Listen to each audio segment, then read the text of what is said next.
వరంగల్లో ఇప్పుడు ప్రజలు ఒక విచిత్రమైన భయాన్ని ఎదుర్కొంటున్నారు. ఒకవైపు కోతుల బెడద, మరోవైపు వీధి కుక్కల దాడులతో అల్లాడిపోతున్నారు. ఇంట్లో ఉన్నా బయట ఉన్నా ప్రాణాలకు మాత్రం భద్రత లేకుండా పోయింది. ఈ దాడులు మనుషుల ప్రాణాలను హరించి తీవ్రమైన గాయాలకు కారణమవుతున్నాయి. అధికారులు వెంటనే స్పందించకపోతే పరిస్థితి మరింత దారుణంగా మారే ప్రమాదం కనిపిస్తోంది.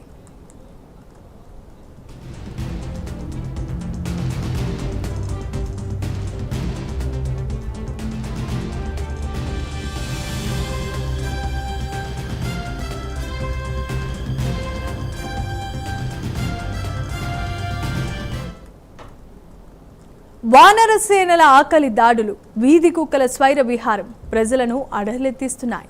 పిల్లలు పెద్దలనే తేడా లేకుండా ఈ జంతువులు దాడి చేసి గాయం చేస్తున్నాయి. కోతులు ఇళ్లలోనికి చొరబడి తినుబండారాలు వస్తువులను చిందరవందరగా పడేస్తున్నాయి. ఇక వీధి కుక్కల బెడదైతే అంతే తీవ్రంగా ఉంది. గత ఏప్రిల్లో పెద్దపల్లి జిల్లాలో 3 ఏళ్ల బాలిక వీధి కుక్కల దాడిలో ప్రాణాలు కోల్పోవటం కలకలం రేపింది. ప్రజలు ఇళ్లలో ఉన్నా బయటకు వెళ్లినా ప్రాణ భయంతో బిక్కుబిక్కుమంటూ బతుకుతున్నారు.